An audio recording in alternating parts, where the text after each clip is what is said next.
Hi, I'm Dan Bricklin, and I'm going to read for you some excerpts from my new book, Bricklin on Technology.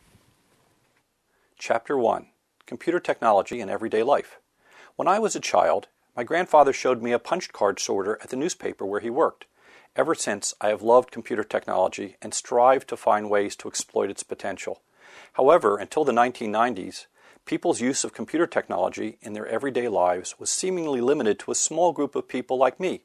It was uncommon to have your own personal computer. That was a hobbyist thing or something only businesses did. Other than using automated bank machines and perhaps programming a microwave oven, most people felt that they had no daily interaction with computers, especially as an obvious integral part of their personal lives. Cameras had film, and you shared copies of pictures by getting doubles when the film was developed and mailing the copies in an envelope. To talk with someone at a distance, you had to go to a particular place inside a building or a special booth where a fixed device using 100-year-old technology was wired into the phone system. You had to know which specific such device the other person was near at that moment to talk to them. The fact that a few disparate computer systems around the world could be networked together and may have been used for academic sharing had no meaning to most people. People would probably have guessed that the internet was a sports term. I remember in the early 1980s when Jim Finka, then head of the company that made Commodore computers, reminded us at trade conferences that the personal computer market was about the size of the potato chip market and would hopefully get as big as the pantyhose market. We in the personal computer industry were focused on our wonderful products and their potential and reveled in the glow of each little mention in the popular press or exotic bit part in the plot of a movie. By comparing us to such mundane, minor parts of everyday life, he helped show how insignificant we were in the scheme of things at the time. Things have changed. Some of our industry's most influential people are now as well known as famous sports stars.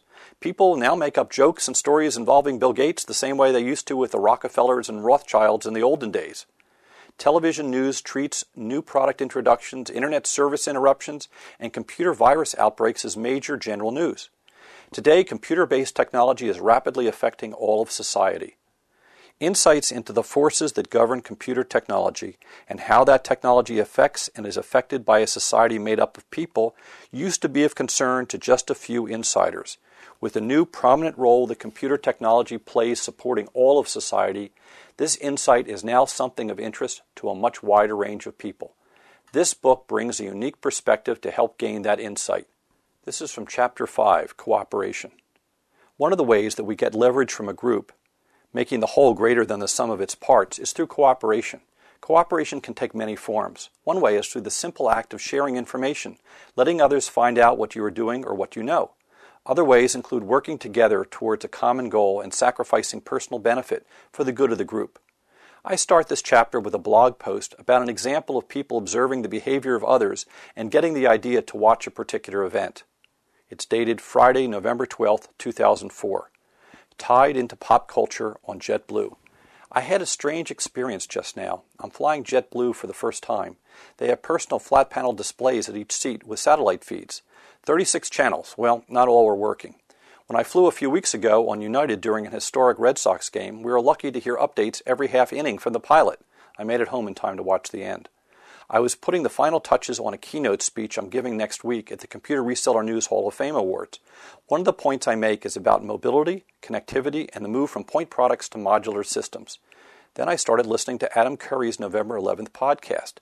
This was the first one of his that I'd listened to. I tend to more of the IT conversations type of podcast so far. Adam is more tilted to pop culture than Doc Searles and the Gilmore Gang with his music and his background and stuff. Then I got a real dose of pop culture. Up on the screen of the person next to me was Court TV.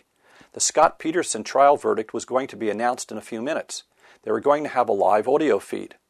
Looking down the aisle as the time grew closer, more and more screens were showing Court TV. Finally, the verdict, guilty. A few minutes later, most people were back to watching the other stuff. Court TV was still talking about the trial, hours and hours of the same thing during this flight. I listened to some classical music on my MP3 player and blogged. And here you can see some pictures you can see everybody watching TV, and you can see all the TVs in the seats, and you can see the verdict. I find it interesting how individuals monitor others to make choices, including which information to use. Often they use what I'll call an editor to do the sifting instead of doing it themselves. During my plane flight, we got to take advantage of the people around us who channel surfed with the different TV programs, or who had looked around and saw a program on someone else's screen and liked it. The latter is the common viral method of having information repeatedly move from the limited sphere around one person to the sphere around another and then another. It was the unusual situation at the time of being able to see which media many others were consuming in real time, and simultaneously showing them what we chose. It was a very unusual crossing of personal boundaries, with so many strangers being stuffed into that confined space, much as if we were looking into apartment windows to see what people were watching in their living rooms while they looked into ours. New services on the internet are giving us other ways to see what other people find of interest. These include the popular Delicious Shared bookmarking and tagging service and the Dig content sharing and ranking service. Millions of people have found them useful. Many blogs serve the useful purpose of being an editor, pointing you to material on the internet that you otherwise wouldn't have known about. For more information, you can go to my website, www.bricklin.com.